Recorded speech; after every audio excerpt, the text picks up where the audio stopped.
The Transit Coalition is a nonprofit, deals with transportation advocacy, goods movement, land use planning, and educational programs. And you're at one of our educational programs. Every month we have a speaker on some topic, and we try to help everybody learn a little bit more, and you ask questions. And I even imagine today that Phil Washington would really want a presentation from him. It's like an hour worth of questions, probably because everybody has questions. Hello. Hi, Mercedes. So that's what we do in terms of our programs. You've probably heard about the Proposition 6. You've got your ballots. Some of you are getting your sample ballots now. And everybody's livelihood here depends upon Proposition 6 failing, as in no on 6. The money from Proposition 6 funds transit projects in Riverside County, San Bernardino County, Orange County, Los Angeles County, Ventura County. It's going to spend some money to fix that nasty bridge in Ventura County where the Metrolink had an accident. And so it's really important that we vote no and get your friends and family to vote no on 6. I have brochures here, so we'll pass them out. And that's my political statement for the night, is we want to keep the transit project coming, get the bridges fixed, get the roads repaired, and despite what everybody says, I'm paying $1.20 a gallon more in gas, not the 12 cents in the gas tax. I'm actually paying the oil companies $1.20 more a gallon. I've got all my receipts from last year and this year. $1.20 a gallon more, and that's going just into their pockets. We benefit nothing from it. We get no projects, nothing. So I do urge you to consider voting on no on Prop 6. The other thing is we're going to have an introduction from, I believe Greg Kyle is going to introduce our speaker tonight. So Greg, if you want to come up and give Greg a hand for his introduction work. So we'll pass some things out. Greg's going to introduce our speaker, and then our speaker will come aboard. So here we go. Welcome, Greg. Thank you very much.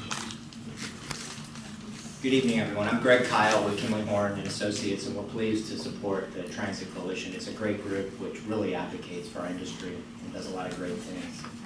So on behalf of Kimley Horn, also pleased to announce Jeanette Owens, our speaker tonight. She assumed the position of the Senior Executive Officer of Program Management and Regional Rail in 2016. She's responsible for the overall coordination, management, and programming of funds for Metro's commitment to the commuter, intercity, and high-speed rail networks serving Los Angeles County. The Regional Rail Unit manages and oversees capital improvement projects along 154 miles of Metro-owned railroad right-of-way.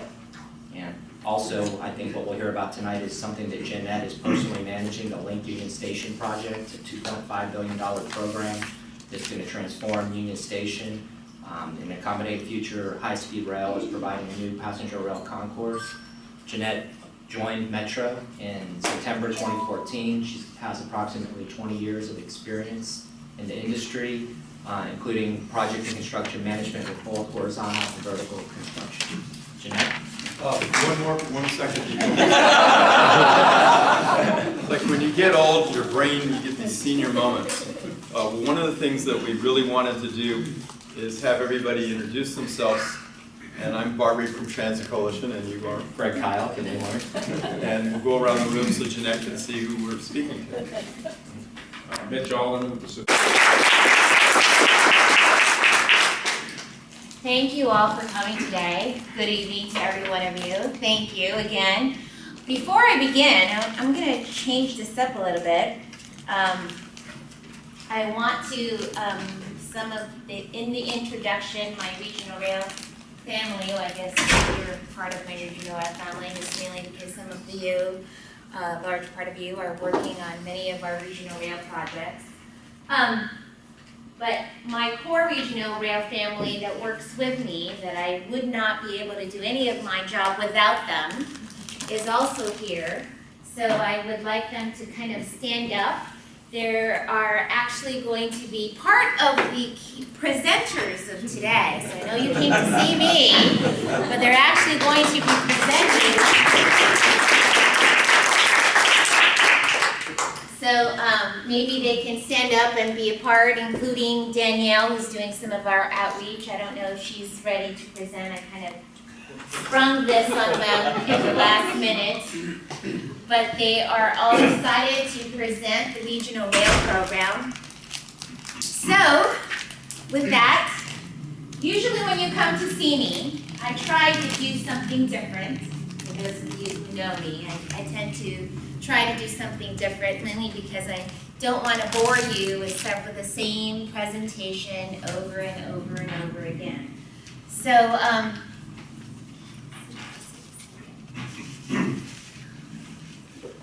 since this is really about the Regional Rail Program, we wanted to kind of touch base overall on what the Regional Rail Program consists of.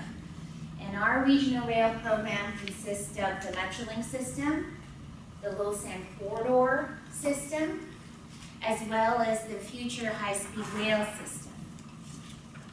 There are other regional rail systems that are interested in coming into Union Station. I will not name any names until they actually. Eco-Rapid. Eco-Rapid is interested, yes, they are interested in coming into Union Station. It's part of the West Santa Ana branch, and I know they have an interest of going north. From the West Santa Ana branch, coming in to Union Station and possibly all the way to Burbank Airport, am I correct? How about Santa Clarita? Oh, Santa Clarita, all the way to Santa Clarita. Like that, I like your vision. We have other operators that are also interested in coming into Union Station. Some of them have already acquired another high-speed rail nameless. Mainly because I have yet to meet with them I met with them already, I've yet to meet with them on the future plans. So, let's talk about one at a time our Metrolink commuter rail system. For those of, how many of you actually know Metrolink system, take the Metrolink trains? Yeah, me too. Probably have to drive one of the Metro cars because I think I'm going to miss the last train coming out. But our Metrolink system consists of what was 100% in the Los Angeles County, which is our Antelope Valley line in green. I know it's kind of very difficult to see. And then we have our Ventura line that comes in from Ventura County to Union Station.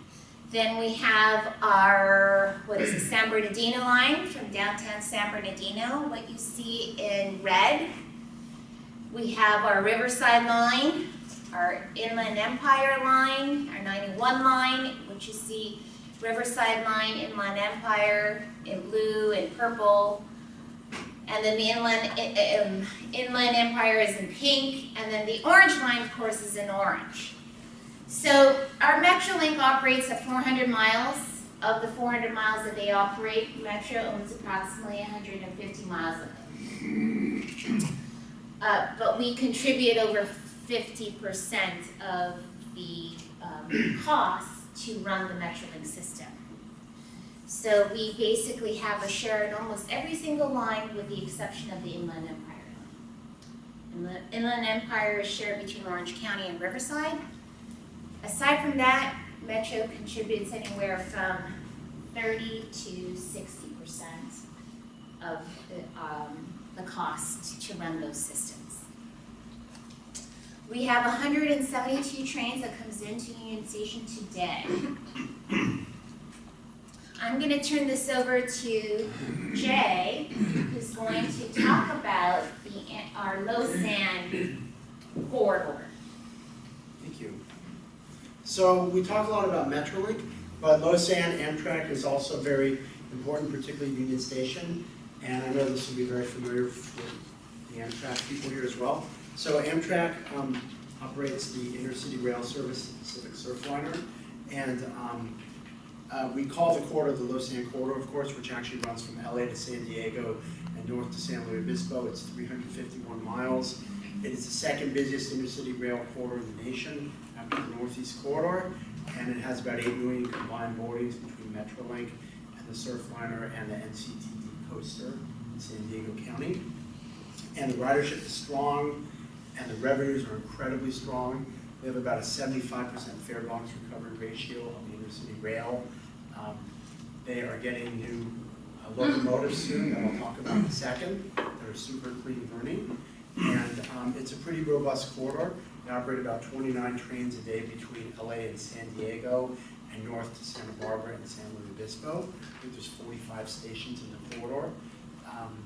We, Metro, own 36 miles of right-of-way from the West Bank, Redondo Junction, Union Station, and out on the Valley Sub and out to Chatsworth and the county line of the Ventura Sub, which we own partially with the UP. And Union Station, of course, is the busiest hub for the region for Southern California, and it serves close to 20 million people population-wise in the various counties, and all the trains go in and out of Union Station. Here's a little update on Losan that I just thought I'd share with you. So just recently what's happened in the corridor for the Amtrak Pacific Surfliner side, they did a retiming of trains back in April. They launched a commuter service to Santa Barbara that leaves LA very early in the morning, and it's mostly for people in Ventura and Camarillo area that take a train that leaves around 7 a.m. up there and gets to Santa Barbara around 8 and comes back. And it's been the ridership has been so-so. It's only been 6 months, 4 months, but they did launch a commuter service to Santa Barbara in the spring. The ridership is very strong. It's up every year, 3 or 4 or 5, 8%. The fare box recovery is incredibly strong, and they have about 3 million annual boardings for the Surfliner. They have budgeted and are planning to operate a 13th round trip in the spring. Once they have that 13th round trip in place, they will pretty much have hourly service throughout the whole day between LA and San Diego. It's a pretty robust level of service when you also factor in the Orange County line. And then they have 14 new Tier 4 locomotives that are being placed into service. One is already in service, and others are coming and will be coming in the next few months. They're super clean burning. They're Siemens, assembled up in Sacramento, and they're 90% cleaner than the current locomotives. They are more fuel efficient, they're quieter, and they had a nice groundbreaking a week or so ago here for the new locomotive, so I thought I would just mention that. Just a really brief overview of intercity rail and long-distance Amtrak routes in the west. Of course, we have the intercity service from LA to San Luis Obispo, or San Diego as well as San Luis Obispo. This is one of the long-distance routes. We have the 3 long-distance routes that serve LA. We have the Coast Starlight that goes from LA to Portland and Seattle daily. We have the daily Southwest Chief that goes from LA to Chicago, out on the San Bernardino sub, and out through Cajon Pass. And then the other one that runs every 2 or 3 days is the Sunset Limited that goes to San Antonio. So that's kind of an overview on all these services that go in and out of Union Station, intercity and long distance Amtrak. And that's my overview. And then, of course, we have our future high-speed rail system that we're currently working and bringing them into Union Station. Now I just kind of want to talk to you more about the Link Union Station project. This is the largest regional rail project we have in Southern California. The Link Union Station will transform how the regional rail system operates in Los Angeles, in Southern California, because all of the regional rail system comes into Union Station. So back in 1939, when Los Angeles Union Station was built, this is really how it looked like. Please pay close attention to how the platforms look like and the canopies of the platforms. Don't they kind of look the same as they do today? It's 1939, it's 2018, okay? So when Metro purchased it in 2011, we have invested approximately $46 million of tenant improvements to date. So you see a lot of wayfinding signage, you see how beautiful they have restored the historic station and the passageway. This is how it looks like during rush hour. You guys are very familiar with how that is. It's a 29.5 feet wide, the passageway itself. This is really how the ramps that leads to the platforms. And take a look at that canopy. Didn't that canopy look familiar to you when I showed you that 1959 picture? Wow, see how long that we've, Metrolink has done some improvements to the canopy and plugged it up and installed made publicly new awnings, but it pretty much looks the same. So why do we need the Link Union Station project? The Link Union Station is all about transforming our stub-ended tracks that we have on the rail yard to run-through track capacity. With run-through tracks of up to 10 run-through tracks over the US 101 freeway, we are able to increase capacity, rail yard capacity of up to 63%. How is that possible? When we built this out in 1939, we have our rail yard only accommodates 7 platforms. Platform number 1 is taken by our Gold Line. So then we have 6 platforms reserved for the regional rail system. Regional rail system is currently operated by both Amtrak and Metrolink. Now high-speed rail wants to come in to Union Station. In order for us to accommodate high-speed rail, we have to build the run-through track capacity. Now coming in here with the passage of Measure M, both Measure R and Measure M, we anticipate to grow up to 200,000 passengers that comes into Union Station in the next 20 years. However, because we're having the Super Bowl in 2 years, right? We're going to have 2020 Super Bowl. We're going to have the World Cup come in 2 years after. And then we're going to have the Olympics come in 2028. I can pretty much guarantee that we will reach capacity of over 200,000 passengers in one day during those times, okay? So back then, 5 years ago, 3 years ago, we anticipate growing to 200,000 in 20 years. But with all those 3 mega showdown, we will reach that capacity in 4 to 5 years. We have the ability, let me just go back, to create a destination in Union Station, a world-class transit destination, by expanding and building a whole new passenger concourse, retail, and transit amenities.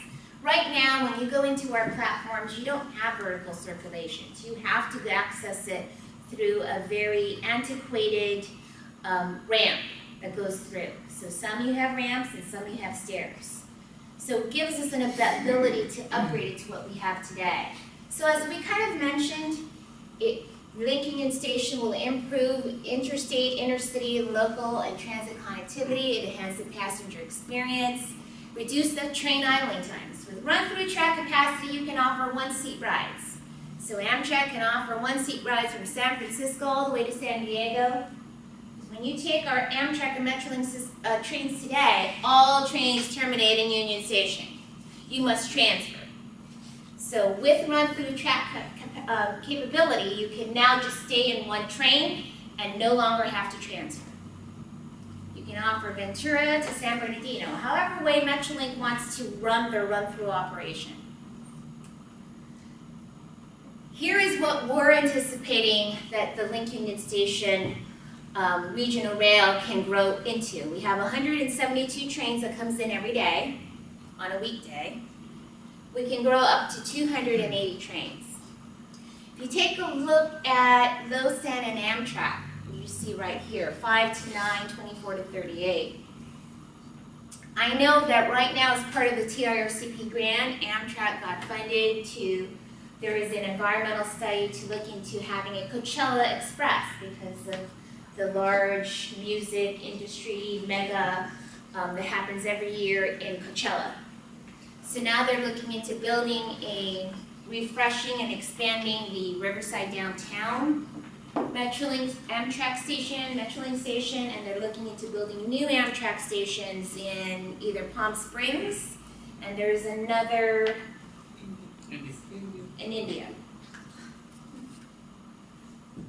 So, now we're looking into what the service modeling that's looking into coming into Union Station. This is very, very ambitious. Mainly because current operation of a headway and separation that comes into Union Station for the regional rail system, 5 to 10 minutes. Headways as small as 11 minutes. After Union Station, in order to fit high-speed rail and all the trains who want to come into Union Station, they're looking at 2-minute headway separation. People are laughing. Is that possible? I agree. Because remember on the first slide, I didn't really touch down into it about the regional rail system? What I forgot to mention to you is a large part of our regional rail system is on single track. We have 62% single track on Ventura, 64 on the Antelope Valley line, and 62 on the San Bernardino line. Orange County is roughly near 90% double track. They passed or measure M, I think, that double tracked a large part in Orange County. So to think about a 2-minute headway when a large part of the majority of your system is on single track, can you imagine what the colossal effect would that be if one train was just for whatever occurrence, incidents that may occur, someone decides to say goodbye that day and all of a sudden it's a complete shutdown on a single track system. So this is very ambitious. However, Metrolink has what they call Southern California Optimized Rail Expansion Plan that looks into really creating, building a more clock-facing type schedule from 30 minutes to an hour to 15. So we wanted to share with you what we're working on in Lincoln Union Station to bring all these operators here at 2030. The type of rolling stock they're thinking of, and the type of improvements that they're going to work on in order to build a 2-minute headways. I don't even think 2-minute headways actually occurs in the northeast corridor, so we're even more ambitious than that. So here is our Metro Rail system. We thought in order for you to kind of really understand overall what we're trying to do in Union Station, we wanted to kind of give you a background of all the transit mobility that comes into the different transit modes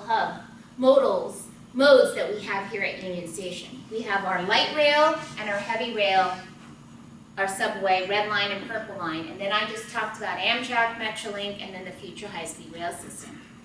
With the expansion of the Purple Line Section 3 to UCLA in time for the Olympics, we have a combined headway of 6 minutes, which we will reduce to 2-minute headways with the construction of our portal widening that's currently going out to bid in a couple of months.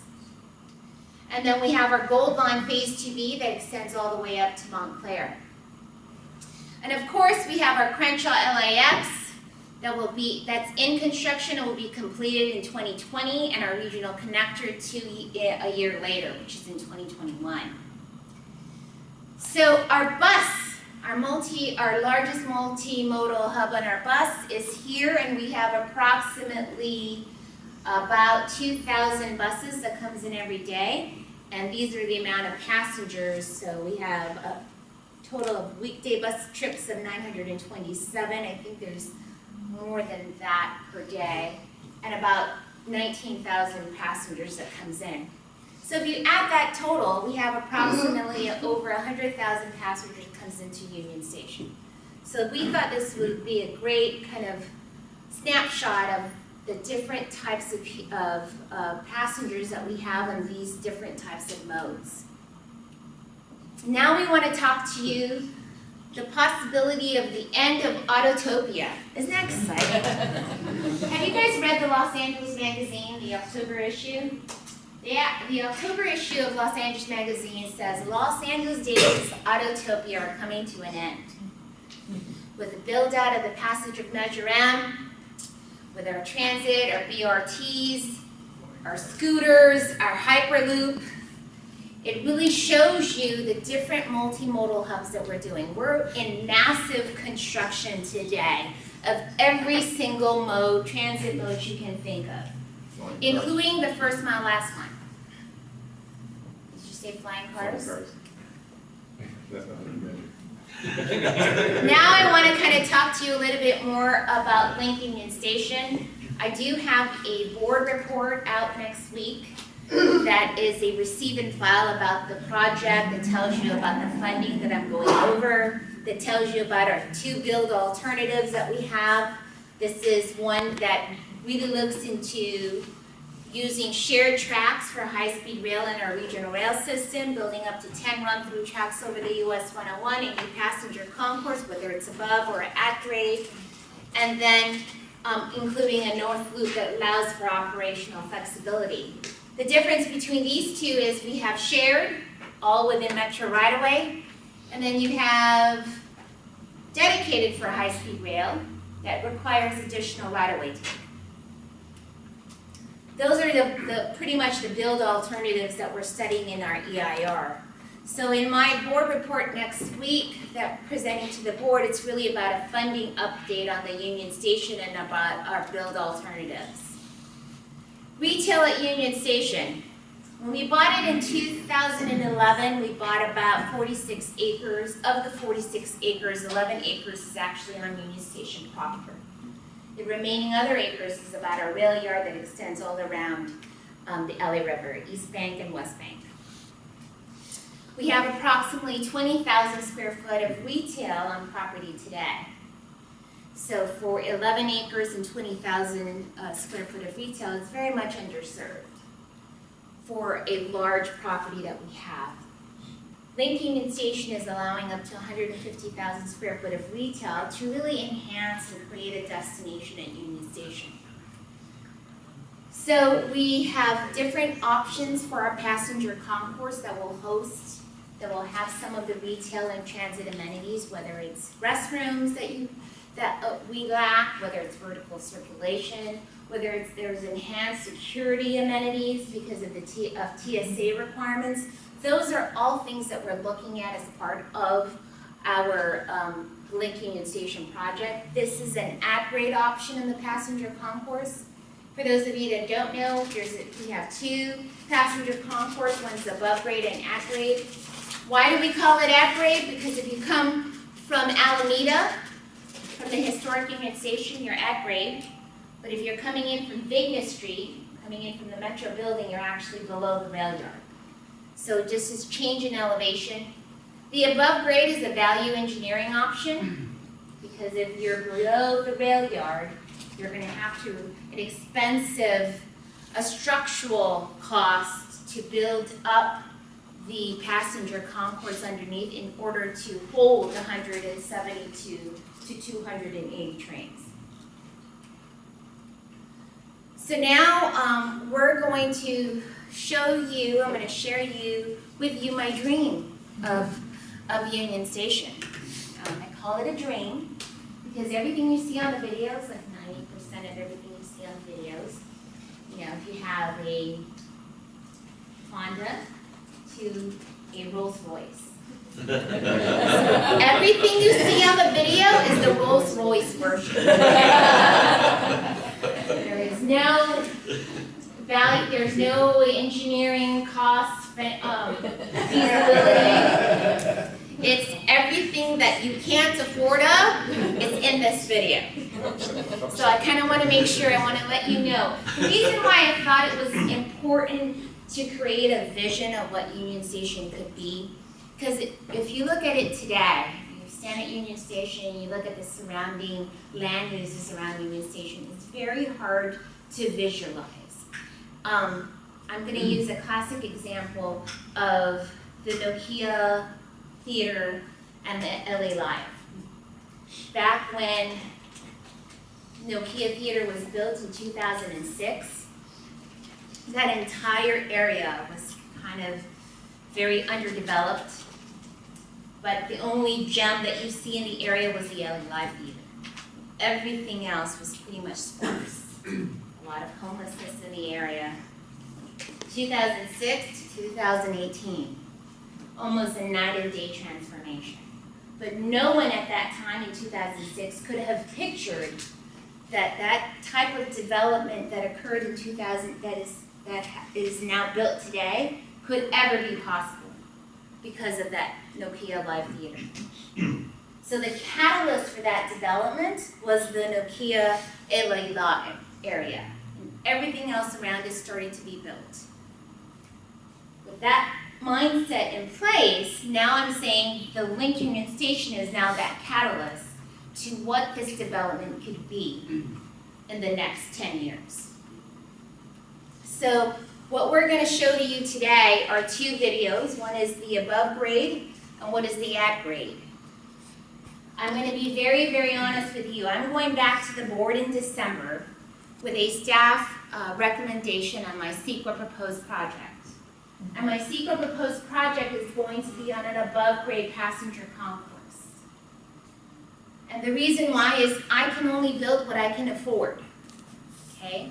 So everything I show in my videos is something I can't even afford, but I can guarantee you I can afford an above grade passenger concourse. It may not look exactly what's on the video. Again, it said Rolls-Royce, Honda, what's another version besides a Honda that might go into a more most economical, Kia? Okay, Kia, Honda, and Rolls-Royce. I may be at the Kia, scooter, okay? But I'm showing you the Rolls-Royce, okay? So with that being said, we're gonna show you two videos.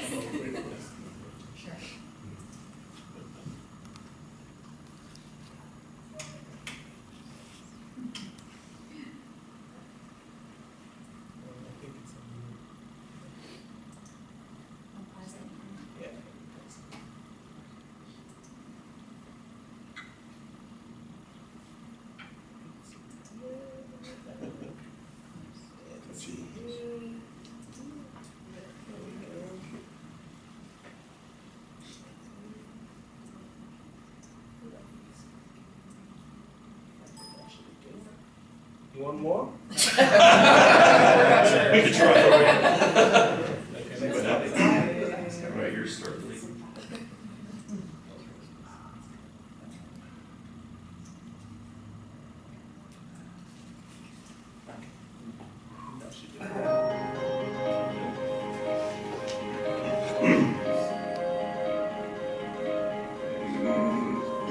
Since 1939, Los Angeles Union Station has connected communities across the Los Angeles region. Today, a population of over 20 million people. Union Station is central to the transportation renaissance taking place in LA today. Beyond historic Union Station's architecture and courtyards, plaza space fronts the existing baggage handling building that will be repurposed for new services and baggage handling functions. The above-grade concourse stands above the landscaped West Plaza with ADA accessible vertical circulation between. Ticketing and entrance to the renovated red and purple lines are at left. Ascending to the mezzanine level, Gold Line access is at left.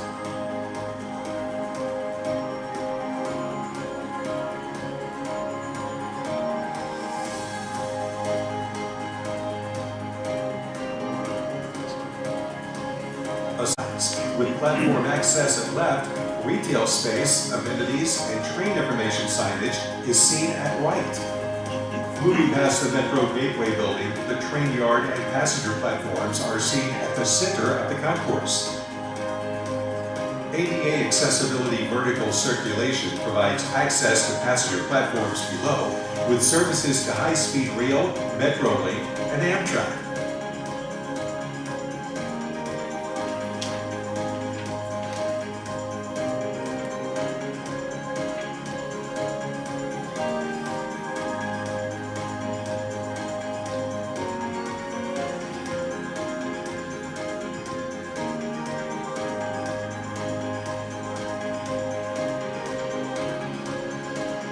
Descending the mezzanine stairs, the East Plaza opens onto Petsoris Plaza, connecting passengers to local, regional, and shuttle service buses.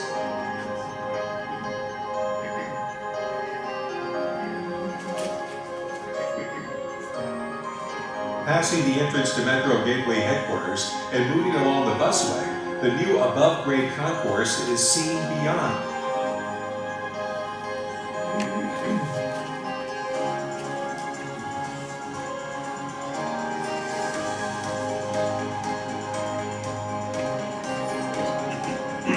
The Lake Union Station project is designed to meet the long-term needs of Union Station while transforming it into a world-class transit and mobility hub.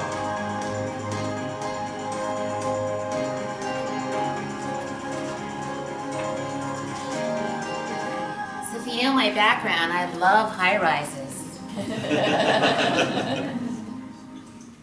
So we originally had that as 10 stories and 7 stories. Of course, that was rejected. So now you see 50 stories and 70 stories. Go for the upgrade. Yes.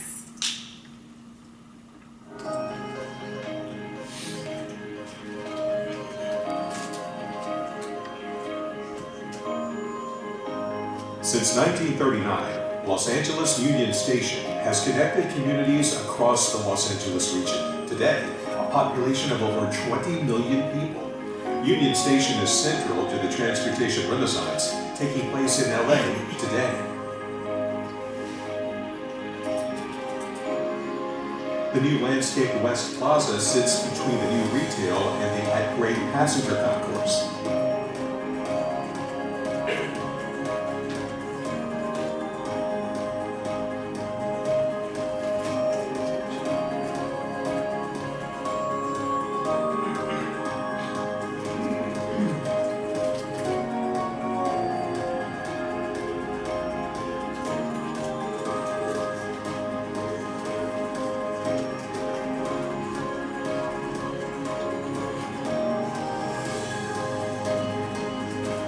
Entering the concourse, ADA accessible vertical circulation provides access to the passenger platforms above, with service to the Gold Line, high-speed rail, Metrolink, and Amtrak.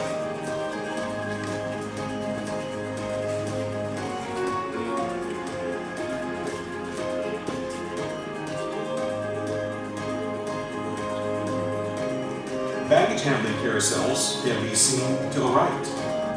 Retail kiosks, adjacent to the core retail space, line the route through the at-grade concourse.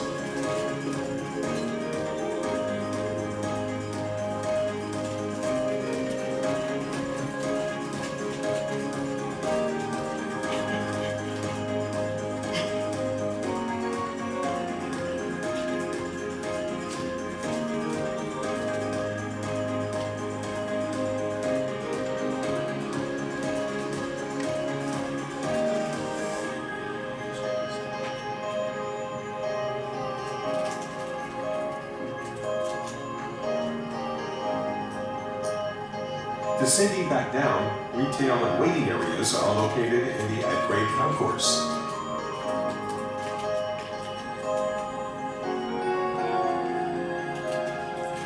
Entrance to the renovated red and purple lines, as well as ticketing, is at left.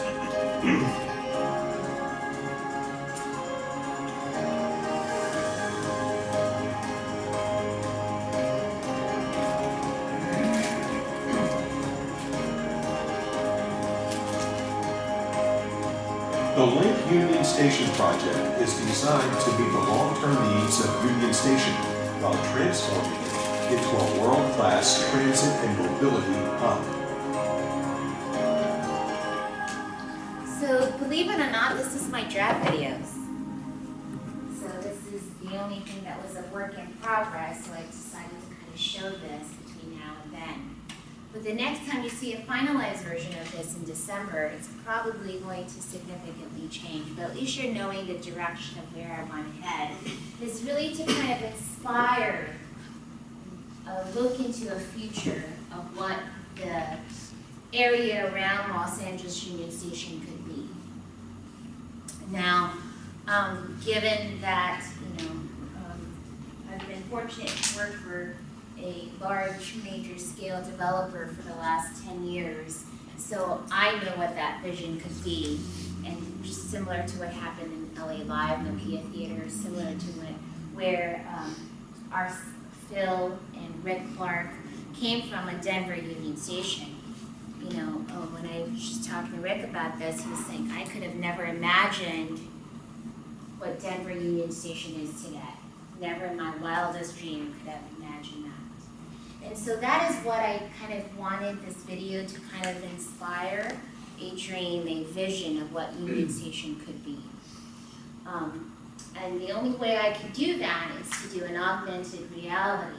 Because no one, if you're at Union Station today, there's no way that I could give you 1,000 pages of drawings, no way you can imagine what that could be. So that is what this video is supposed to inspire. One thing I wanted to point out, the above grade option is roughly $500 million cheaper than the at grade option. So you may be wowed by the at grade option that we have here. Believe it or not, this canopy alone is $500 million. I know because my trade is construction and I know what that means. We have someone from Clark Construction. This canopy alone is going to be $500 million. $500 million is $500 million. So just kind of want to let you know, I can never afford anything that you see in these two videos. I told you they're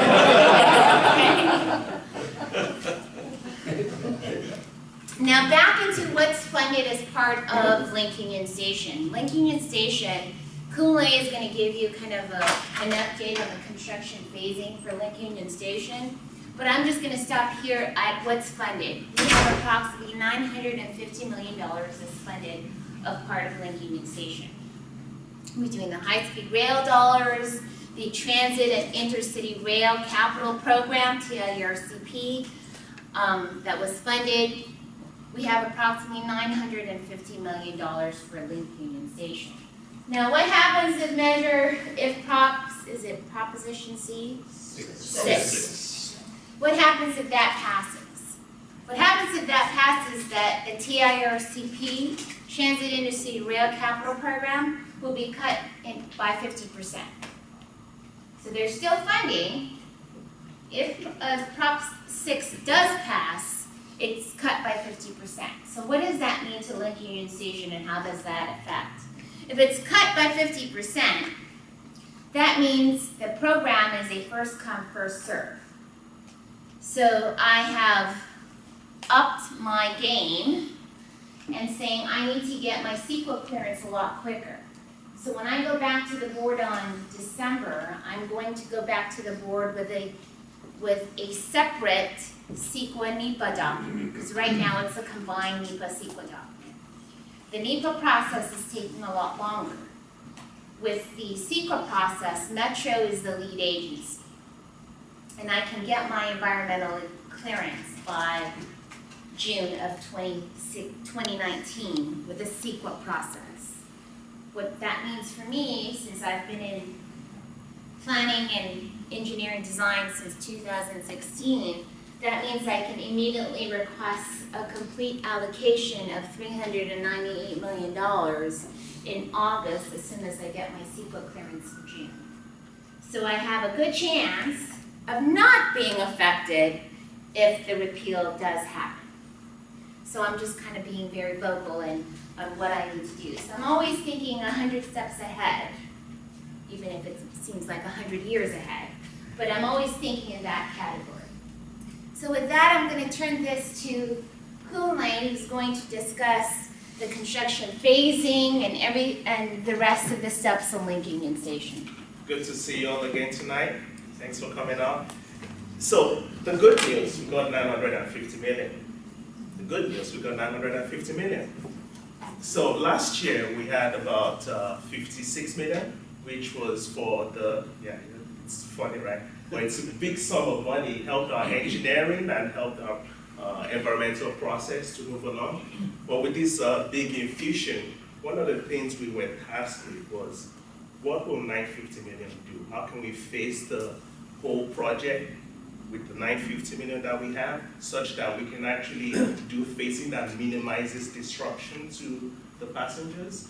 One of the things I would like to point out, just piggybacking on what Jeanette said about what we have and the complexities of this project, 25% of the costs is based on keeping operations throughout construction.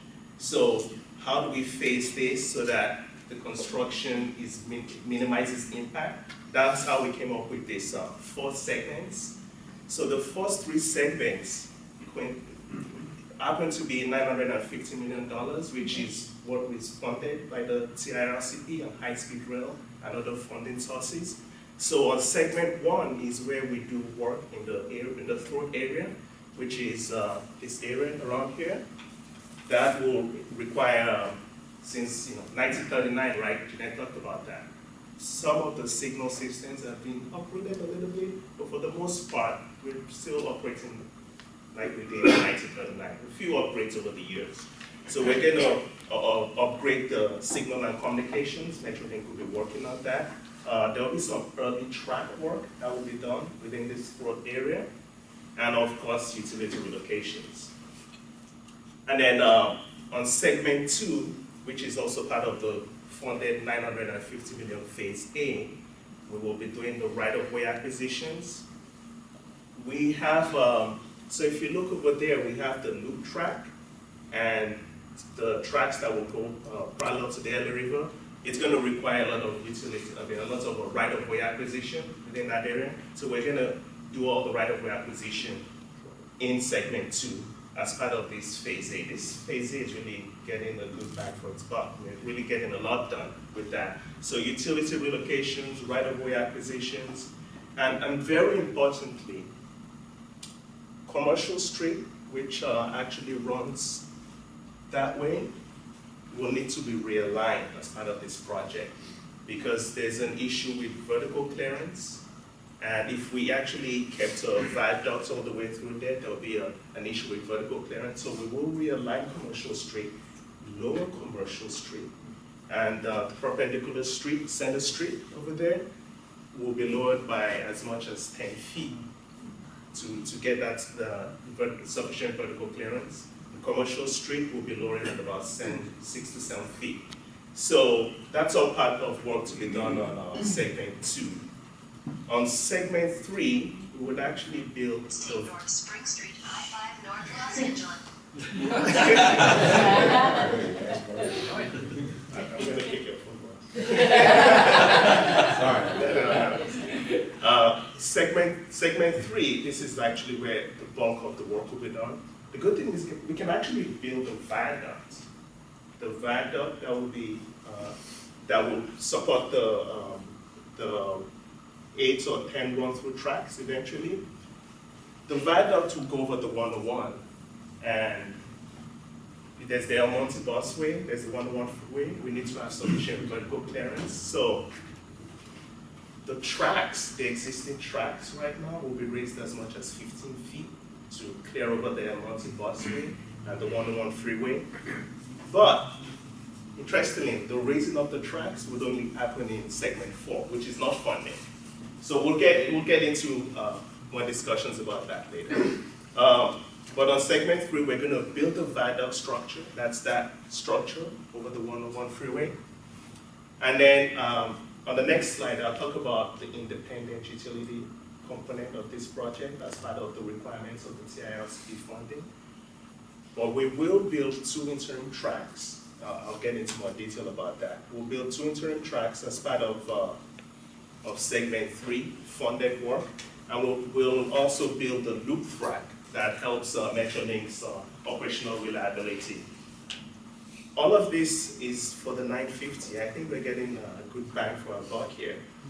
So on segment 4, which is the later phase, the unfunded phase, that's where we'll do actually put together the 8 or 10 run-through tracks, depending on what configuration we eventually go with.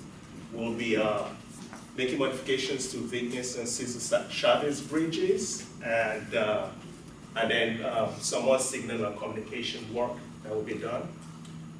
And most importantly, I should not forget this. We're going to actually build the concourse, which is the significant financial outlay. We're going to build the concourse in segment 4. If there's one takeaway from this slide, phase A funded, phase B not funded. So 1.1 billion is not funded. We're definitely taking connections if you we're open to taking some. So that's it on this slide. So I'll just talk a little bit about the interim condition that was one of the requirements of the TIRCP grant was to get independent utility. How do we accomplish that? We work very well as a team, working with our design team. So here's what we ended up coming up with. To get that 398 million from the TIRCP grant and matched by High-Speed Rail, independent utility, we had to figure out a way to get some tracks that would go over the newly built viaducts. So the way we could accomplish that was, obviously this is at about 15 foot higher, right, than the existing stud-leaded configuration. So the most convenient way was to actually cut platform 4, let's say in about half, and then go at a grade of about 3% to get to that elevated viaduct. So that's really how we could get that independent utility. So by 2023, we would actually have trains be able to run after construction on 2 run-through tracks. And then when we get all the funds from you all and we get our 1.1 billion that you're going to contribute, then we can build out the whole project. But that's just, this is a very important aspect of getting the funding in place in January. And we are working hard for the June final EIR so that we can get to CTC in August of next year. And on that note, I will end the main course portion of this. Now pass it over to Senior Director Brian Valderrama to talk about Rosecrans and Durham and Brighton to Oxford and all the fun stuff. Wherever we can fit in before handing it back over to Jeanette. So here's an update on some of our capital projects, and this first one is Rosecrans Park Lot grade separation out in Santa Fe Springs. So in 2016, it was the #1 ranked hazardous crossing. It has now slipped. That's not to say that any conditions improved at this location. There just happens to be a new location that is much worse. So what we've done is fully secured all of the funding for the project. We will be going back to our board. That's something we do when we have a full life of project budget so that it gets documented. It goes into our long-range transportation plan as a recognized project. The project is already in the regional transportation plans, but it's just a nuance to get it from one phase or scenario to another. What this will do with our going to the board is fast track those procurements to budget, and those procurements would be a construction support service contract and then go into construction award probably 6 to 9 months after that. That's all happening now, so it'll be very fast for the upcoming year. Another project that we have out in Glendale and City of Los Angeles by the 134 freeway is our Dorn Street and Broadway Brazil grade separation project. This has several elements, interim condition improvements as well as ultimate conditions, which would be the closure of the at-grade crossings at Broadway Brazil and Dorn Street. Right now where we're at is we had a 2012 CPUC ruling that stated there needed to be a one-way configuration for interim conditions. Once we vetted that with the public, it didn't go over so well with the City of Los Angeles that felt that they would be landlocked for whatever years that interim condition was. We went through all of our stakeholders.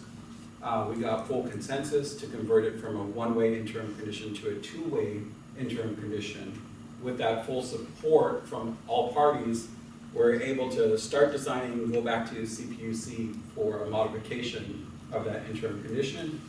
We've been told by the administrative law judge for overseeing the proceedings that we will get an automatic approval. We'll just have to go through their process, and their process is going to end in January 2019 in favor of that two-way. What that means for us is that two-way configuration will also enable the quiet zone upon completion. We're looking to make sure that our final design plans are all occurring in the time we get the CPUC approval, so we can advance that project as an early action project for Doran Street and get that into construction 2019.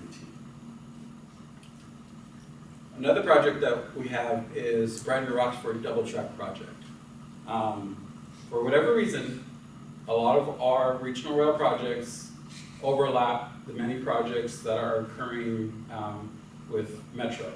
So we had to do a pause, and pausing is coming off on all of our projects at once in regional rail. So we're going to fast track Brighton Roxford once again to get the design plans rolling. And we're fully working with our partners in planning and engineering for the what project's over there?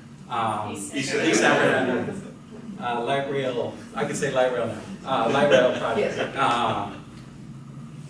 We're working with them on the shared right-of-way, looking at the optimized locations so that we reduce the amount of impacts that are possible. And since we put a pause on this project to start working through those engineering details behind the scenes, we're already seeing over $20 million of savings. We're hoping to see more as we dive further into the details on what goes there and which project is going to assume what infrastructure, so that we think not only locally, but we think about what's going to happen on a regional basis, even for the final destination of where should be the ultimate hubs between modes of transit. And all of that is on the table and what we're going to go through as an engineering process for both projects. And then, so that's where we're at with those ones. I'm going to hand it back over to Jeanette so we can go through some of our next project in our program. So, you know, every time I do a presentation, did you go over Doran? Yeah. So every time I do a presentation, I always kind of want to kind of give you inside baseball information on what the regional rail system is doing. Right now, we Metro and have been looking at things in silos, right? On the regional rail, we build out the transit system, we build out the Metrolink system. So for example, a classic example is our East San Fernando Light Rail. If you take a look at the East San Fernando Light Rail, they're building stations a mile, or no, not a mile, a block or 2 blocks away from the Metrolink stations. If you take a look at what they're doing on the Gold Line, they're building up new light rail stations that are almost adjacent to the Metrolink stations. So I'm going to share my vision and dream. Don't know if it's going to transpire, but I would really like us to look at, my intent is hopefully that we could work in an effort to look at stations that are cross-platforms, so that we actually, for the sake of the passengers, can say, have the options that are being used in Union Station today. When you come into Union Station, you can go onto the light rail platforms, you can go into the Amtrak platforms, and you can go into the Metrolink platforms. And you can go into the Red Line platforms, all in one station. Isn't that phenomenal? But when you start going out into our branches, that is not what's being worked on, being planned on. So I'm hoping, example, on the East San Fernando Light Rail, and I'm pausing on Brighton to Roxford here, is because in the East San Fernando Light Rail, there's a station. If you take a look at our Antelope Valley line in Silmar, San Fernando, there's a station on light rail a block away from the Metrolink Silmar San Fernando station. Block or two away. Can you say that again? What? So that means that if I want to take a light rail, I have to walk 2 blocks away to go to the light rail. So eventually, I'm hoping that I can work very closely with my Metro family to look into looking at cross platforms. Whether that's the West Santa Ana branch, which is no longer here, or whether that starts with the East San Fernando. So that is something that my bold work that we have to do. If you talk to my Metro family folks in planning, that is not what's being done today. So that is a lot of work, because for 25 years, we've only looked at light rail in this way, Metrolink in this way.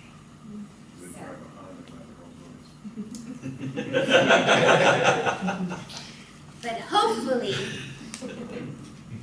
maybe starting with the East San Fernando Light Rail, that we can look into something like that.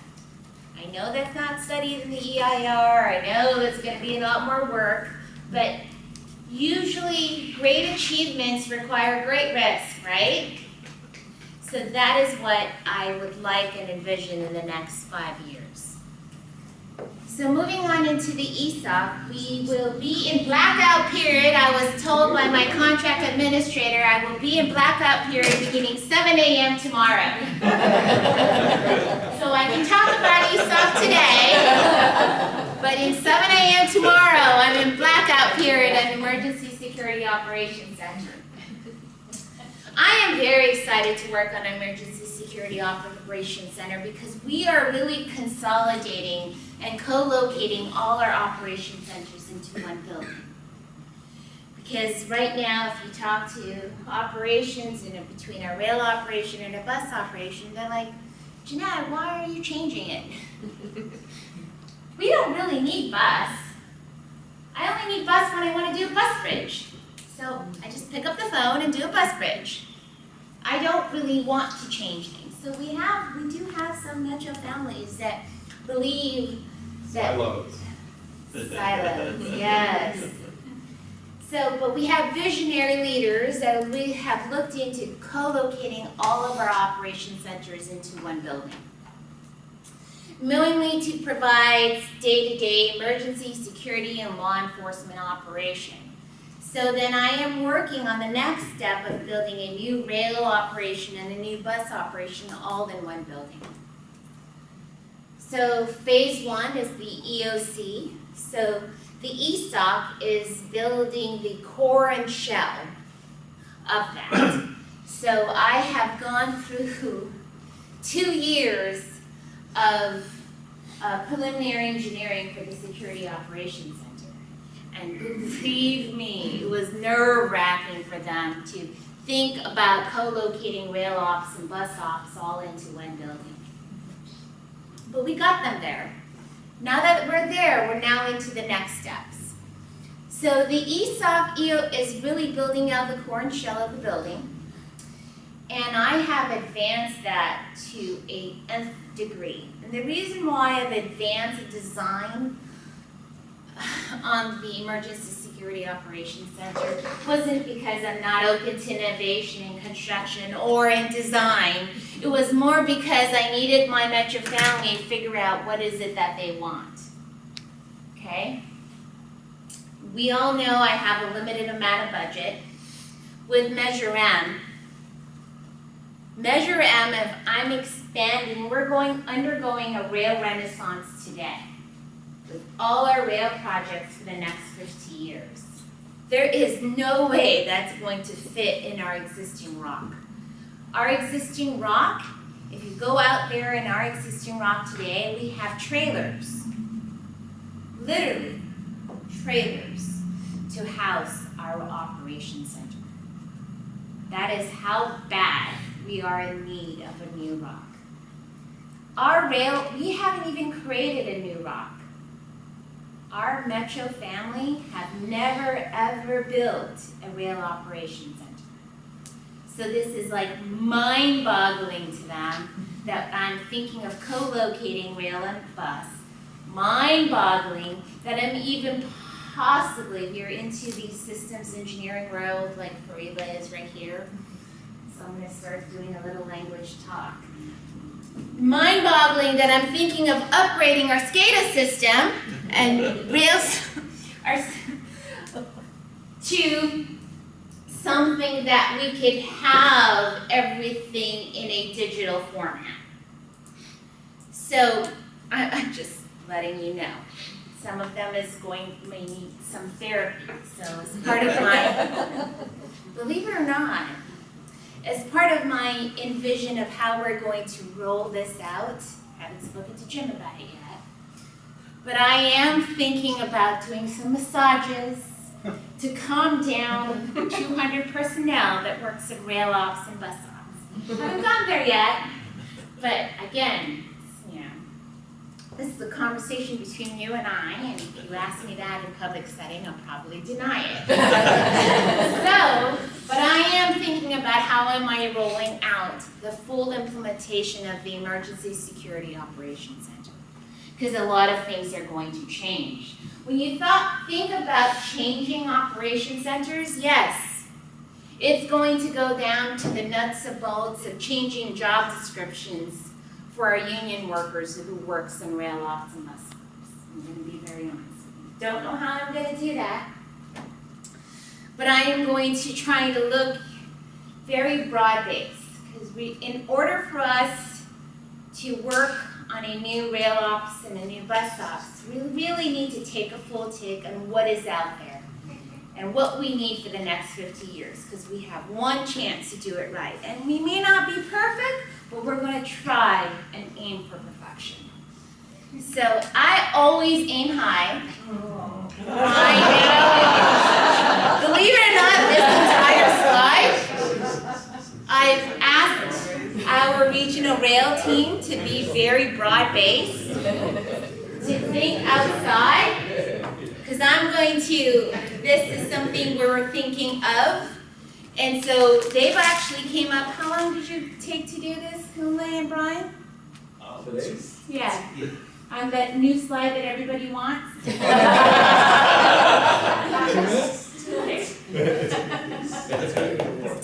So I'm very excited about our Emergency Security Operations Center. I think it's going to be fun and exciting.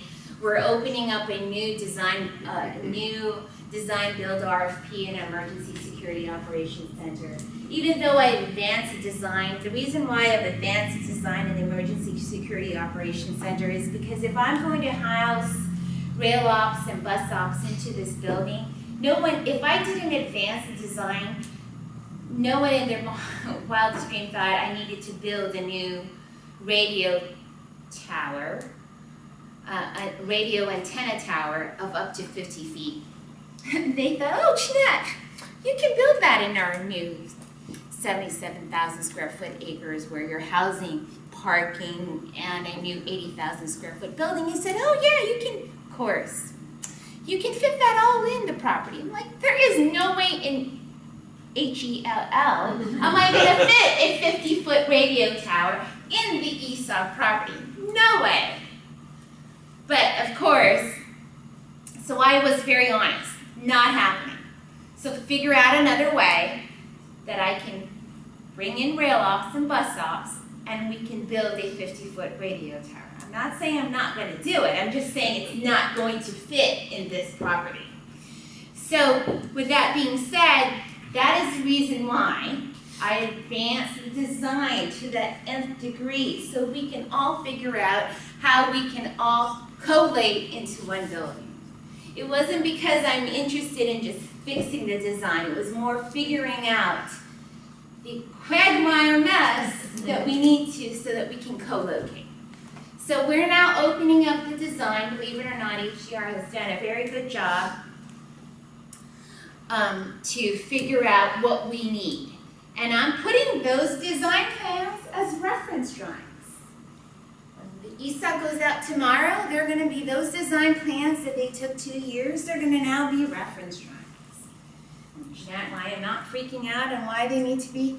So the reason why is because I believe as owners, if you take the time, the excruciating time and money, a significant amount of investment to advance the design, only to make them reference drawings. Because I took the time to take out what the quality I need. Difference between design build and design bid build. Because I'm doing systems component, there is no way that I can advance it on design bid build. So I needed to do design build, but I needed to understand the quality I want into the building. And that's in my performance specifications and technical specifications. Those are mandatory. My design plans, they can figure it all out. Yes, it's going to be a little difficult. Yes, the portal widening is going to occupy a portion of the property on the backside. Yes, it's going to be very difficult to house everything in one side and phase it and build it. But as you know, it can be done, right? So when I was meeting with contractors on my ESOP property, they're like, oh, Jeanette, how are we going to build construction phasing of the ESOP coming in with the portal widening, taking a portion of the property for 9 months? How am I all going to build that in 24 months? And I'm saying, did you hear about the Wilshire Van property? The Wilshire Van building? They said yes. Wilshire Van, 7th Figueroa Street, 7th Street, right? That's how many stories? And did you see that I didn't have any complete shutdown of the surrounding street? Yes. I'm not even worried about that, because I know that great contractors will figure all that out, and it's not great. Big concrete pour. So they said, yes, you're right, Jeanette, I can. I know that. Did you see me blink an eye? No, I did not blink an eye. So, kind of want to let you know, that is what we're envisioning for the Emergency Security Operations Center. I am open to innovation and design and how that gets fit. And I'm very, very excited about it. I have a fixed budget. For those of you who don't know me,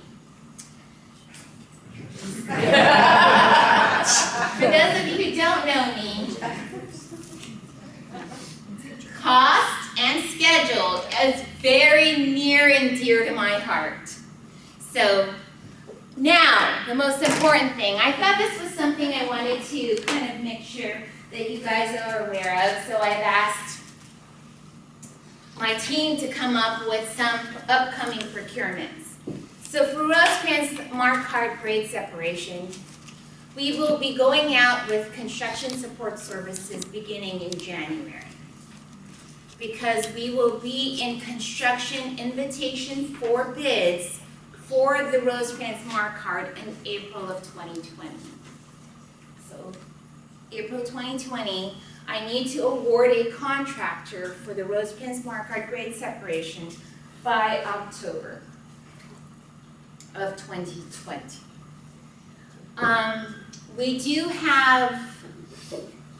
We are in blackout period for my regional on-call services, but I do have upcoming on-call services that I'm going to be using once we figure out who's going to be on the on-call, and that will be in the next slide.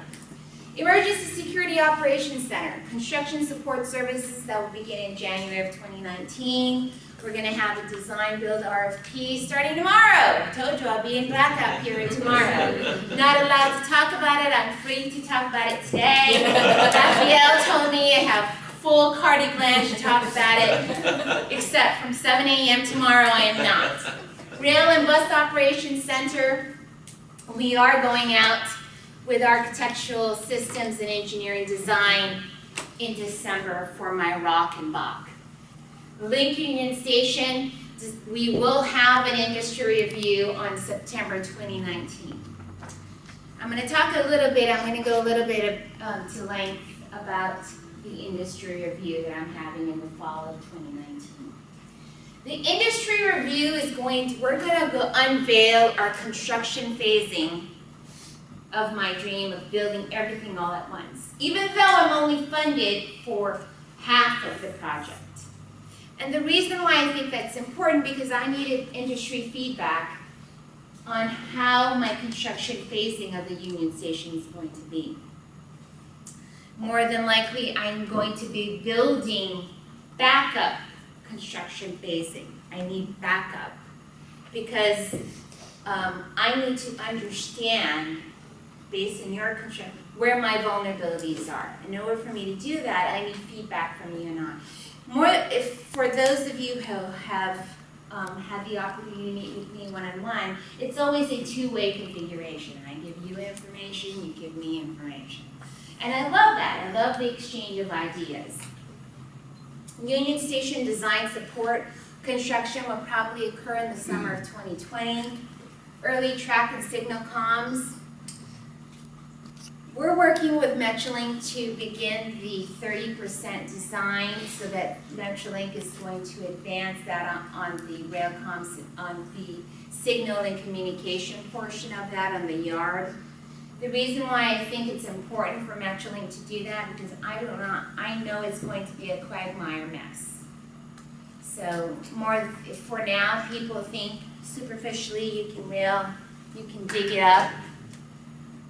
You're going to build a whole new conduit bank. We don't have a conduit bank at Union Station today, believe it or not. What do we have at Union Station today? But we don't have a sophisticated conduit bank. No, not at all. It's a quagmire mess that was built in 1939 to what we need today when we started to upgrade certain systems and implement the PTC. That's about it. So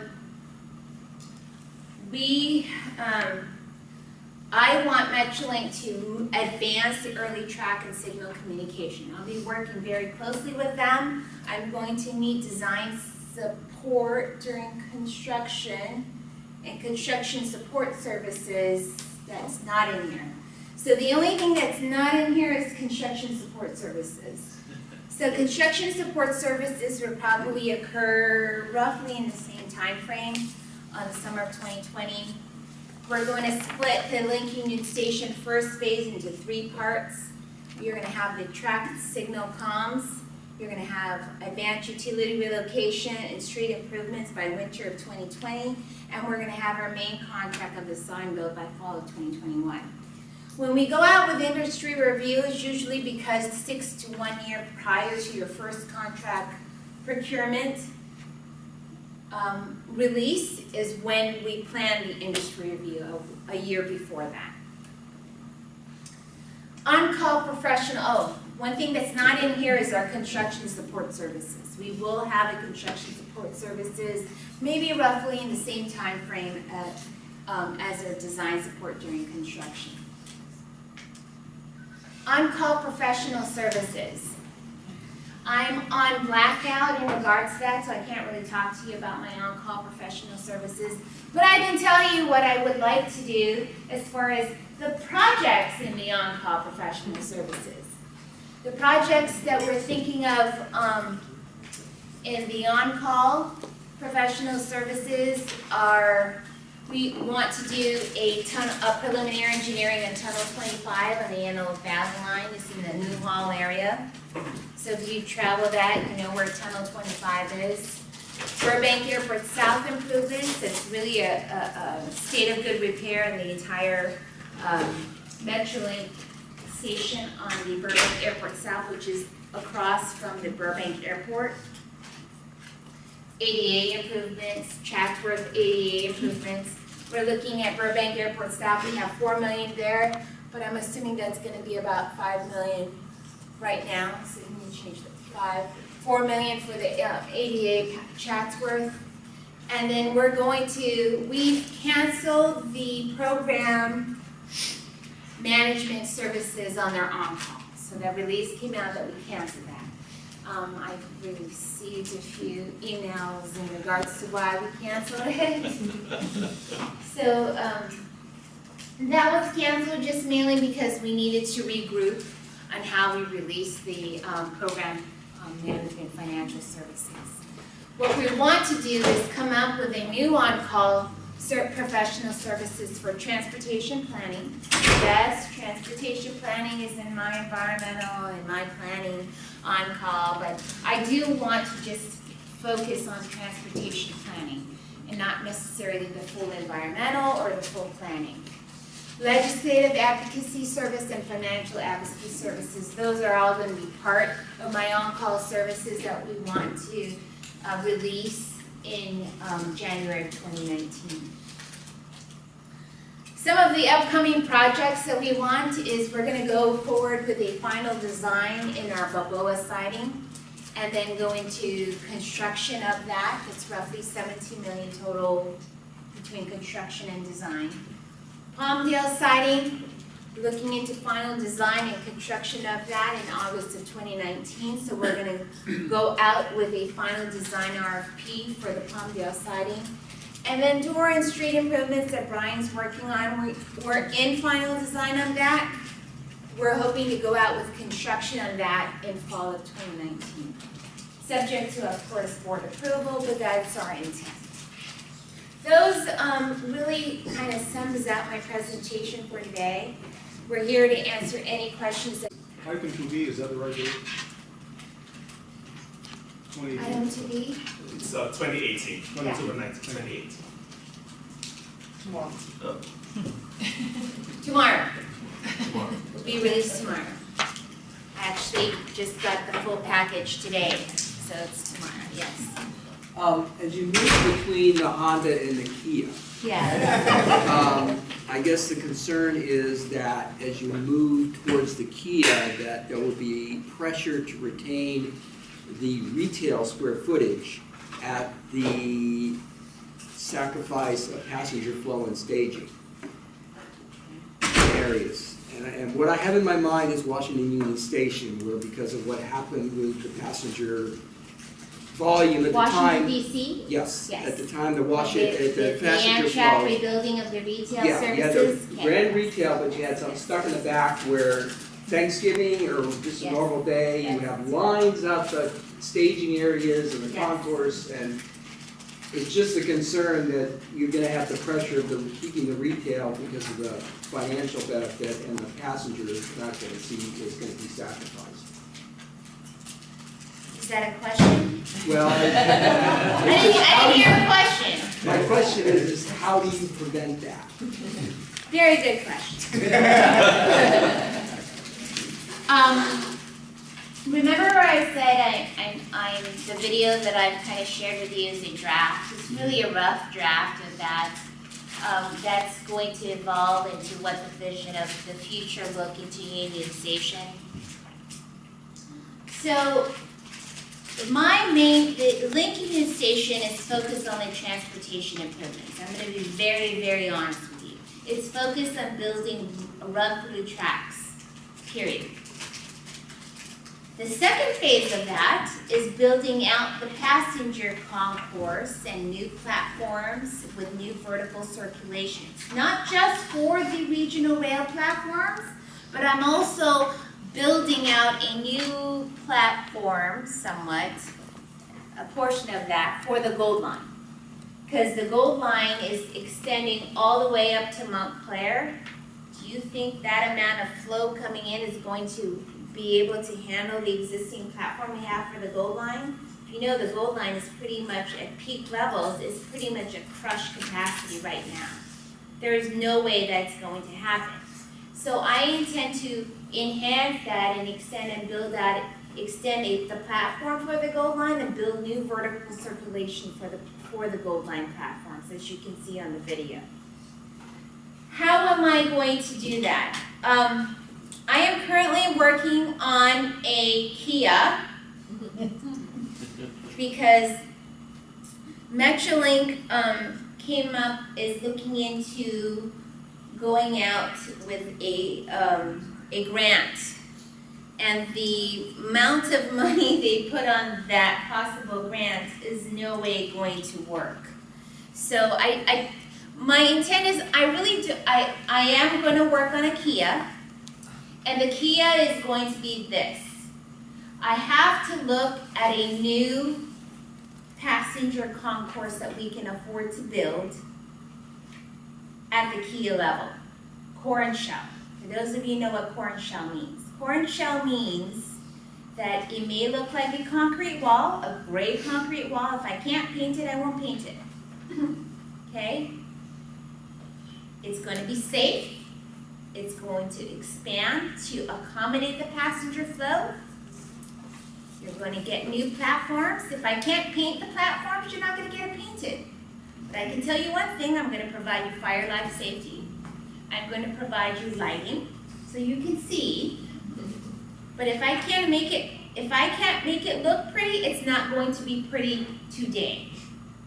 But I can tell you that I'm going to work on a phasing plan on what it could be in the next 5 years. Meaning to say, if I don't have the money today, I'm going to build improvement in phases based on what that is, so that I don't sacrifice what you need on passenger flow needs. Does that make sense? So the passenger will come first and retail will come second. Passenger will come first and retail will come second. What I need to do is build out, for example, if I'm going to build out a concourse, whether it's on the above grade. I know people are having a heartburn of what above grade is, but we are working on a kind of a hybrid solution that I can expand I can do a hybrid between the above grade and the at grade. I don't know what that looks like, but I'm telling you right now, we're working on that. But yes, I completely agree with you. We're not going to do that. It's going to look messy and ugly during the phases of construction to get there. It's going to hurt. It's going to hurt Metrolink. So I know Gary, the former chief operating officer, was having a heartburn when I gave him a construction phasing plan. It's going to be painful. I'm going to tell you right now. But the pain is going to be short term, and we're going to work there. So that is what I'm working on today. I don't know exactly how that's going to evolve. I can give you pretty plans and pictures, and I don't intend to kind of use my BS. What's another word for BS? That's what I meant. I don't intend to give you BSs. I don't like BSs. I'm kind of a straight shooter. I'm going to tell you it's going to be painful. I'm going to tell you that I'm going to work on a phasing plan to bring it to what we want it to be. In some way, shape, or form, I'm going to do that. I'm going to tell you full blank what the cost is going to be to get there. So I'm going to be, my intent in implementing Link Union Station is communication. See Danielle? Danielle is our Regional Rail Communications Director there. Is to communicate to you all on a day-by-day on every phases of the Union Station. So that is my intent to do that. Okay, I can promise you that. I don't know if I can fund it, but I'm going to work on a funding plan to fund it. Next question. I'm really thrilled to hear that the Brighton Roxford improvements are back on track to move forward, even though there isn't a schedule associated with it yet. And as you were saying, I'm really glad that your team has really done an outstanding job of communicating to stakeholders where this is at. You know, for a while it had to be on hold, and now that it's coming back online, you're letting people know. What do you see as the prospect of moving forward with phasing this double track project so that the portion that's south of the East San Fernando Valley light rail line can move forward with improvements in near-term scheduling and not necessarily have to wait for the engineering for the other project? So in the Brighton to Roxford, we're going to the board when? January. In January for Brighton to Roxford, on a contract modification of roughly, approximately, how much? 2.8? 2 I haven't read the board report yet, I'm sorry, but it's My 2.8, what, 2.8 million for the contract? So we are moving forward with the final design and making those changes to the Brighton to Roxford project. So we're going to the board in January, I'm telling you right now, for a contract modification to the existing contract to accommodate all the changes due to complement the East San Fernando light rail. Right, so that's for the design. What I'm saying is there any prospect of going to the board and making a funding request for The double track? the double track up to between Van Nuys Boulevard and the southern terminus of the project? The total cost for the Brighton to Roxford project is roughly what? $180 million. Metrolink, I'm gonna be very honest with you on our regional rail system for the Metrolink system. Our passenger rail service is built on existing freight tracks, right? Existing freight tracks has been done since the early 1900s, and we started putting passenger rail service beginning in 1996, 1992? 1992, we started implementing passenger rail service on existing freight tracks. The reason why I'm letting you know that, so you and I can have an exchange of dialogue, if these existing freight tracks that we built passenger rail service on, with the frequency of passenger rail service, which is it's 10 times more than the frequency of our freight service.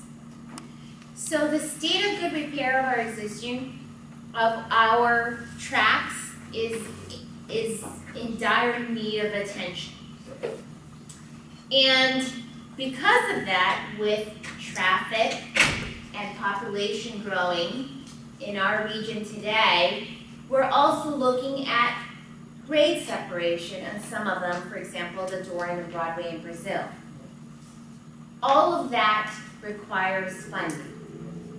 So I'm always, every year, always battling the priorities between state of good repair. Metrolink is saying, Jeanette, you're not giving me more money on state of good repair. That you're so focused on capital projects like Link Union Station that you're not giving me state of good repair money. And I'm telling you right now, I'm going to be very honest with you, my priority is really on state of good repair for the Metrolink system. Mainly because we want to make sure that the people that are using our Metrolink system are going to be able to use it and rely on it.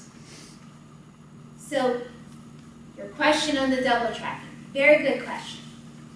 So the only way that we can do that is if in our board report in January, yes, we're gonna go unveil a new phasing plan for the Brighton to Roxford.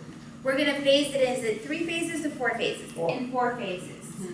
We're gonna start with where it starts in Burbank, all the way up to Van Nuys, or no, to Van Nuys, right? To Sunland, to the Sunland site. From Sunland to Van Nuys, yes. Van Nuys to San Fernando Station. Sylmar San Fernando Station, and then Sylmar San Fernando Station to the end of the Brighton to Roxford line. So those are the 4 phases that we're looking at. And that's a total of $180 million. So, you know, I know my dear friend, who didn't like was not in support of the new Metrolink station on the Burbank Airport North. Paul's not here. I'm gonna be very honest. Paul was not in support of that, Paul Dyson, mainly because it was a side platform on the Burbank Airport North Station. He thought that we could have at least stepped back and make it a center platform and have the 2 lines, exactly what we're doing on the Van Nuys platform. And the reason why we went forward with it is because we needed to get it built. Supervisor Antonovich, who has been a fan of building out a new rail to train connection. And so in our Brighton to Roxford double track project, we're adding a new side platform on the opposite end of the North Burbank Airport Station. And yes, this side platform is a little bit more expensive. Yes, we could have saved a little bit more money if we did a center platform. But in the overall scheme of things, it's okay to move forward with a side platform on that. It works. Burbank downtown station actually works with 2 side platforms. You have that in the Newhall station up in Santa Clarita. It works again with 2 side platforms. So in the overall grand scheme of things, yes, it would be better if it was a center platform, but yes, it's okay to have 2 side platforms. You see that in the overall scheme of things? So I am trying to making sure that we have a little bit of everything. When the Metrolink San Bernardino line fare subsidy program was approached to me of another, I don't know, the total cost for the Metrolink fare subsidy of 25% for 5 years is roughly $5 million. Metro's share. So it's roughly $8 million total. 3? 3 and 2. 3 and 2, so $5 million total. San Bernardino funded $2 million of it. Metro shares $3 million of it. So should I put $5 million on 25% fare subsidy program? Or should I take the $5 million and put it on state of good repair? Right? So those are issues I face every year. Literally every year. So it's a new problem that comes up, but it's the same shape. Those are the issues, but I thought it was important to do all. If I have some money, most of the money invested in state of good repair, some money to enhance the system, to continue to grow it by making sure we do it on operations such as the fare subsidy program, as well as some money on capital improvements. If I do a little of everything everywhere, it really continues to grow the system. Grow it in a way that we can continue to invest. So that is my approach to it. Yes. Hey, Jeanette. Yes. Good to see you again. Thank you for the presentation. Of course. Great stuff on Union Station and always something new. I might not have seen it, but you know, the place is very congested. Now we're talking about potentially 10 tracks, through tracks. Yes. Are we still thinking of West Santa Ana coming in? And how is that going to affect that planning process? So the West Santa Ana branch, the board, our Metro board took out the West Santa Ana branch landing in the rail yard option. Remember, we were looking at possibly landing on platform 2. So therefore, the regional rail will be on platforms 3, 4, 5, 6, and 7. So because of the West Santa Ana branch not being there, it doesn't really affect the run-through tracks anymore. My understanding is the state is wanting to build up to 10 run-through tracks. I'm only funded as far as the TIRSP dollars that you see here, on the TIRSP up to 8. But I know that the state is working with me today I went too far. Working on me today to look at 10. The difference between 8 and 10 is roughly $75 million. Between 8 and 10. Can I build the additional 2 run-through tracks if I build the 8 today? No. I was very honest with the state. Either you build 10 now or 8, but no way is it gonna be 8 and then 2 later. So the answer is no. So the state is looking into figuring out a way. I can do anything, you just need to give me money. I told them, I can look at this, I can look at that, I can build this and I can build that. I just need money. If you give me the money, I can build it. If I don't have the money, I can't build it. So right now, our funding is for 8 run-through tracks. This 950 is 8 for 8. So there's no. I need $75 million more to build 10. Okay? Another question. I think this is really a question for Kumar, but, so your platform lengths will only be temporarily shortened between until you get to phase 4, and that once you get phase 4 finished, you'll go back to the standard lengths, correct? Correct, yes. And those lengths will be enough for a 12-car, single-level Surfliner train with baggage cars. And the reason I ask this is because of the Nippon Shiro meltdown, and there may not be any more bi-levels in Surfliner's future. We may all be single-level cars, 13, 12-car trains. And just want to make sure we got long enough platforms that you can, if that world comes about, you can handle those trains. One of the platforms, the platform 5 would actually be just about 1,400 feet. How much? 1,400. 1,400 feet. 1,400. Yes. Okay. So that should take care of. Yeah, that'll handle that in the long distance trains as well. Yes. Yes. Thank you. Sure. Yes. I love the above ground Union Station version Yes. a lot more than the other one. So, obviously we're running Can you out. attend my board report? Yeah, I just give you the invitation. Danielle will love that. And she's doing community outreach. It looks like we're running out of space in Union Station. Any plans for elevated system in the future for Union Station that would definitely fit in your big dream on getting that above ground and elevated system?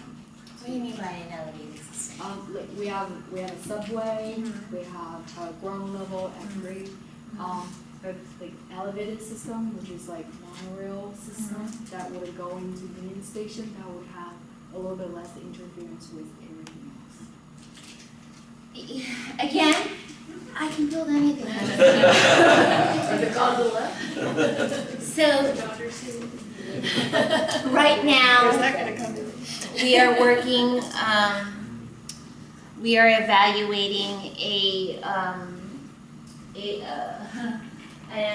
we're evaluating some unsolicited proposals on a gondola. There's a gondola system that it's a gondola system that's an aerial tram that's from Union Station proper. I said Union Station proper, right? Looking at a gondola system on Union Station proper to Dodger Stadium. That's fully funded by the developer for that gondola system. I think they're envisioning roughly $100 million, I think it's gonna be 150, but do you think it's 100? So let's say 100. I always tend to be more conservative when it comes to cost, mainly because I like to be very pragmatic on cost. So they do want to come into Union Station, whether it's Union Station proper, we don't know. I know the state has asked me, to be honest with you, has asked me to remove and combine by eliminating the North Loop. So that the cost to eliminate the North Loop, here, can pay for the costs of building a combined run-through track structure. And so we are looking at an alignment. I have not shared that with you because it's still under Metrolink's discussion and the state discussion of looking into the elimination of this. We have an alignment that actually eliminates the north loop, combines these two viaduct structure into one viaduct structure, and moves this alignment further north.